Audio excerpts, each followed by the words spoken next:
मित्रों, जय माता दी। 9 मार्च रविवार 2025 गुरुजनों के चरणों में शीश को झुकाते हुए हम आपका मिश्रा ज्योतिष केंद्र में स्वागत करते हैं। काशी हिंदू विश्वविद्यालय से प्रकाशित विश्व पंचांग के आधार पर हम सटीक जानकारी देंगे एवं शीघ्र सफलता दिलाने वाले सभी चमत्कारी सुमुहूर्त की भी जानकारी देंगे। संपूर्ण जानकारी प्राप्त करने के लिए हमारे साथ वीडियो में अंत तक बने रहिएगा। अभी तक आपने हमारा चैनल सब्सक्राइब नहीं किया है तो प्लीज वीडियो शुरू करने के पहले मिश्रा ज्योतिष केंद्र को सब्सक्राइब अवश्य कर लीजिएगा और बेल आइकन की घंटी बजा दीजिए, क्योंकि आपका सब्सक्राइब हमारे लिए महत्वपूर्ण है। हम आप लोग को बधाई देते हैं जिनका कि आज जन्म दिवस है। हम आप लोग को हार्दिक शुभकामनाएं दे रहे हैं जिनकी कि आज मैरिज एनिवर्सरी है। हम आप लोगों को यानी जो इस वीडियो को देख रहे हैं इनकी दिक्कत परेशानी दूर हो माता रानी से विनती करते हैं। 9 मार्च रविवार 2025 आज का पंचांग श्री सुसंमत 2081, शक संमत 1946, सूर्य उत्तरायण, शिशिर ऋतु, फाल्गुन मास, शुक्ल पक्ष, दशमी तिथि दिन में 10:36 तक रहेगी। तदुपरांत एकादशी तिथि आरंभ हो जाएगी। पुनर्वस नक्षत्र रात में 2:04 तक रहेंगे। तदुपरांत पुष्य नक्षत्र आरंभ हो जाएगा। सौभाग्य योग शाम को 5:19 तक, तदुपरांत शोभन योग आरंभ होगा। गर्करण प्रातः 10:30 तक रहेंगे। बलिष्करण रात में 10:05 तक रहेंगे। चंद्रमा मिथुन राशि में रहेंगे। रात्रि 8:10 पर कर्क राशि में प्रवेश कर जाएंगे। चंद्रवास पश्चिम दिशा। आज पश्चिम दिशा की यात्रा आपके लिए लाभकारी होगी। रात में 8:10 के बाद यात्रा अगर आप उत्तर दिशा की करते हैं तो आपके लिए यात्रा फायदेमंद साबित होगी। चंद्रास्त्र 3:47 पर, सूर्योदय प्रातः 6:08 पर, सूर्यास्त शाम को 5:52 पर होगा। दिशा सूर्य पश्चिम दिशा, परिहार पान। आज पश्चिम दिशा की यात्रा आपके लिए हानिकारक साबित हो सकती है। थोड़ा सा पान खा के अगर आप यात्रा शुरू करें तो आपके कामयाबी के योग बन जाते हैं। ब्रह्म मुहूर्त का समय प्रातः 4:32 से आरंभ होगा। यानी ब्रह्म मुहूर्त एक अच्छा मुहूर्त है। इसमें जो भी तपस्या की जाती है, पूजन पाठ किया जाता है या योग साधना की जाती है, उसमें निश्चित ही कामयाबी मिलती है। अभिजीत मुहूर्त दिन में 11:36 से 12:25 तक रहेगा। अभिजीत मुहूर्त भी शुभ मुहूर्त है। इसमें भी जो भी कार्य किए जाते हैं निश्चित ही सफलता प्राप्त होती है। गोधूल मुहूर्त शाम को 5:40 से 6:04 तक रहेगा। गोधूल मुहूर्त में जो है सोना और घर के अंदर झाड़ू लगाना, ये दोनों चीज वर्जित है। ऐसी मान्यता है कि गोधूल मुहूर्त में ये दोनों कार्य करने वाले के घर से लक्ष्मी नाराज होकर चली जाती हैं। राहु काल शाम को 4:30 से 6 बजे तक रहेगा। गुलिक काल दिन में 3 बजे से 4:30 तक रहेगा। यमगंड काल दिन में 12 बजे से 1:30 बजे तक रहेगा। किसी भी शुभ काम की शुरुआत अथवा यात्रा का आरंभ राहु काल में न करें, क्योंकि जो भी शुभ काम राहु काल में किए जाते हैं या यात्रा शुरू की जाती है, तो दोनों ही काम में कदम कदम पे दिक्कत और परेशानी उठाना पड़ता है। अगर कोई शुभ काम आप करना चाहते हैं या यात्रा का आरंभ करना चाहते हैं तो ये दोनों ही काम अगर आप गुलिक काल में शुरू करते हैं तो आपको जो है निश्चित ही कामयाबी मिलेगी। अगर हमारे बताए गए शुभ मुहूर्त में भी अगर आप काम करते हैं या जो यात्रा आरंभ करते हैं तो आपको भी बहुत शीघ्र कामयाबी हासिल होगी। तो शीघ्र सफलता दिलाने वाले चमत्कारी शुभ मुहूर्त की हम जानकारी दे रहे हैं, आप ध्यान दीजिएगा। देखिए, दिन रविवार शीघ्र सफलता दिलाने वाले चमत्कारी शुभ मुहूर्त की शुरुआत महेंद्र काल से हो रही है। महेंद्र काल का बाल शुरू हो रहा है 6 बजे से और 6:12 तक रहेगा। किसी भी कार्य के लिए समान अनुकूल समय। युवा 6:12 से शुरू होकर 6:24 तक चलेगा। प्रत्येक कार्य के लिए पूर्ण सफलतादायक समय है। प्रौढ़ा 6:24 से शुरू होकर 6:36 तक रहेगा। किसी भी कार्य के लिए अनुकूल समय है। वृद्ध 6:36 से शुरू होकर 6:48 तक चलेगा। प्रत्येक कार्य के लिए समान अनुकूल समय है। आगे अमृत काल रिपीट किया। अमृत काल का बाल शुरू हो रहा है 6:48 से 7:36 तक चलेगा। प्रत्येक कार्य के लिए शुभ समय है। वह 7:36 से आरंभ होकर 8:24 तक चलेगा। किसी भी कार्य के लिए अनुकूल समय है। प्रौढ़ 8:24 से आरंभ होकर 8:32 तक चलेगा।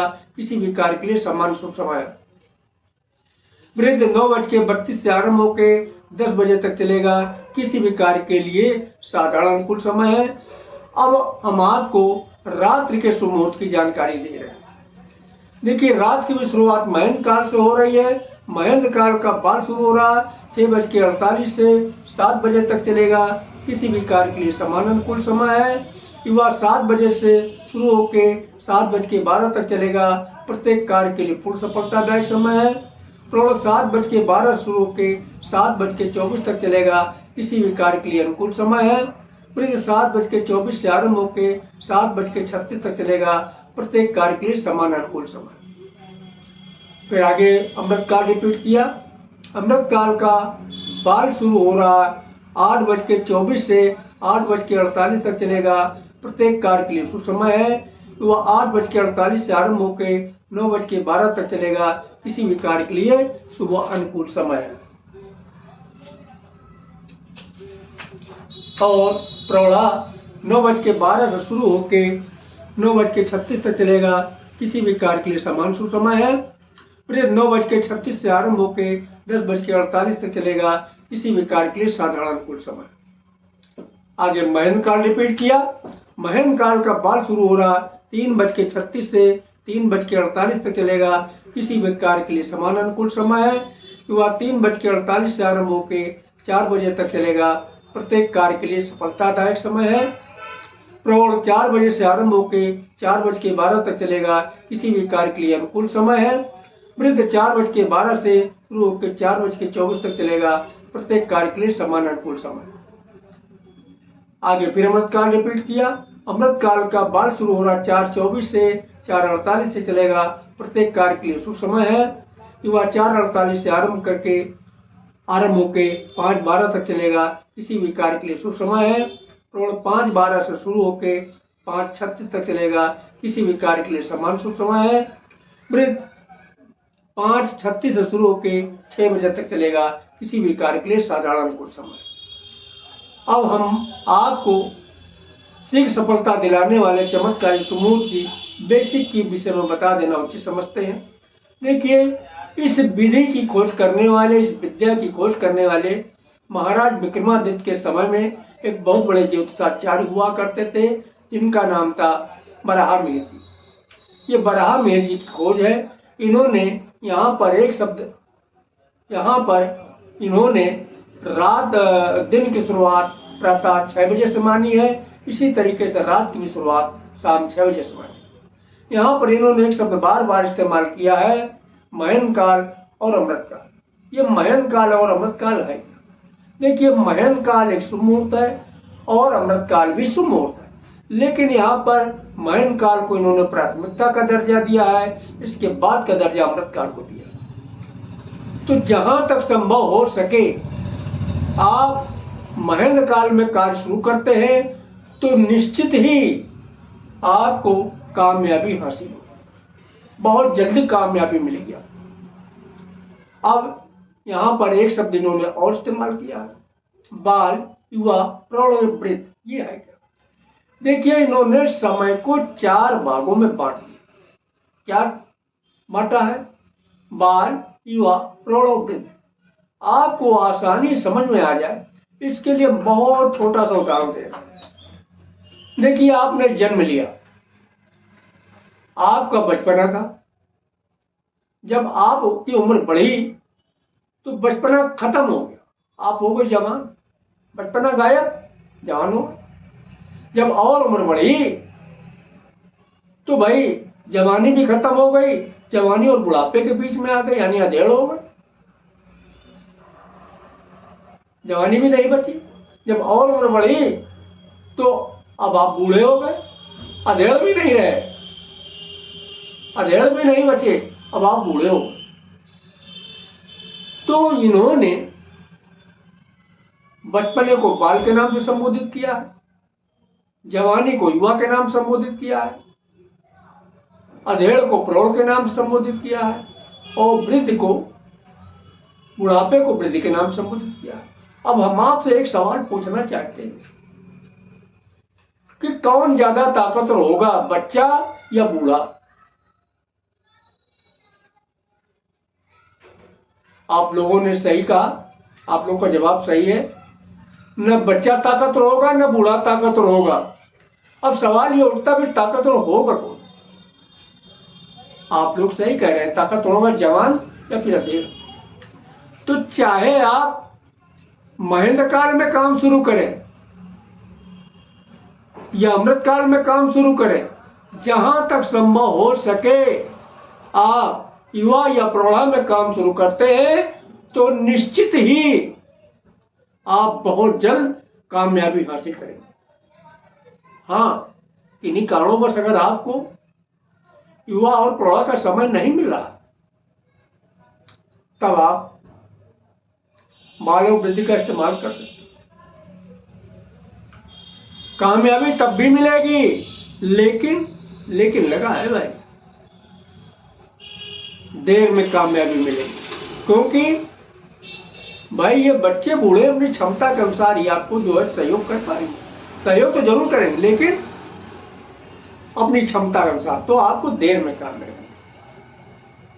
अगर हमारे द्वारा आप अपनी जन्म कुंडली का विश्लेषण कराना चाहते हैं तो उसके लिए आपको मामूली सा शुल्क देना होगा, उसे आप हमारी मेहनताना समझ सकते हैं।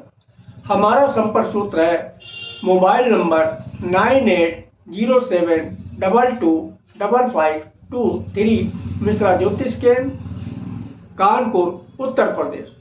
हमारे द्वारा दी गई जानकारी आपको अच्छी लगी तो मिश्रा ज्योतिष केंद्र को सब्सक्राइब करें, लाइक करें और अपने इष्ट मित्रों में अधिक से अधिक शेयर करें।